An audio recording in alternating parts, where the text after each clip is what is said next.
Hello, আসসালামু আলাইকুম। কেমন আছেন সবাই? আশা করি সবাই ভালো আছেন। আমি পেয়ারা আর আমরা দিয়ে একটা ভর্তা বানাবো। আমি আমার পরিবারে যেটা করি এটা আপনাদের সাথে আজকে শেয়ার করব। এই যে আমি দুইটা পেয়ারা ধুয়ে পরিষ্কার করে নিয়েছি, আর চারটা নিয়েছি আমরাগুলো ধুয়ে ওটা ছাড়িয়ে নিয়েছি। এখানে আমি চারটা নিয়েছি। আপনারা সম্পূর্ণ ভিডিওটা দেখতে থাকুন। এটা একদম চিকন চিকন এরকম হবে।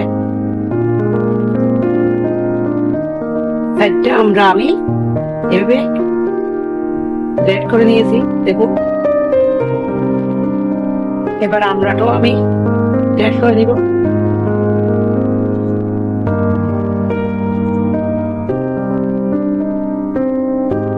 একটা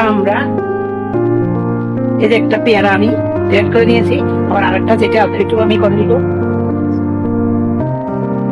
এই যে দেখুন, আমি সম্পূর্ণ করে নিয়েছি।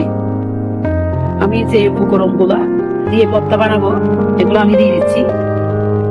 পেঁয়াজ কুচি, আদাটা আমি আজকে কোন রকম মশলা ছাড়াই আমি ভর্তা বানাবো।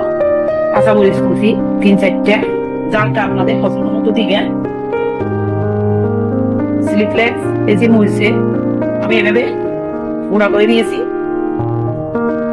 এবার দিব বিট লবণ 1 চা চামচ, ধনে পাতা কুচি পরিমাণ মতো, লেবু দিব। চাল মিষ্টি হবে মানে এই ভর্তাটি।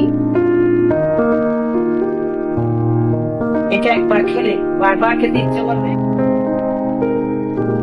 আমি এখানে চিনি দিব না। এবার দিব মিষ্টি আটা। এগুলি আমার আমের আটা, বাসায় করানো আছে। আপনারা আমের আচারের পরিবর্তে তেঁতুলও দিতে পারেন, আর চিনি দিতে পারেন 1 টেবিল চামচ। আরে ভর্তাটাকে যে মজা হবে, এইভাবে ভর্তা বানালে অনেক টেস্ট হয়। এবার দেবো ওই যে পেয়ারা গুলো।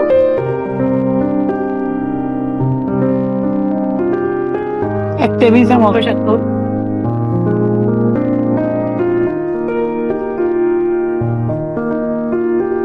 আমের আচারের মধ্যে সরিষা বাটা আর রসুন মাখন একটু হাতে বিদায়। আমি কোনো মশলা দিইনি। আমার মাখানো শেষ। দেখুন কি সুন্দর হয়েছে আমার এই ভর্তাটি। সবাইকে করে খাওয়ালে বারবার খেতে ইচ্ছে করবে। দেখুন আমার ভর্তাটি কেমন হয়েছে। এভাবে বাড়িতে আপনি একবার খাওয়ালে বারবার সবাই খেতে চাইবে। এটা অসম্ভব মজা। আমার এই ভিডিওটি যদি আপনাদের ভালো লাগে লাইক দিবেন, শেয়ার করবেন এবং আমার পাশে থাকবেন। ভালো থাকবেন সবাই। আল্লাহ হাফিজ।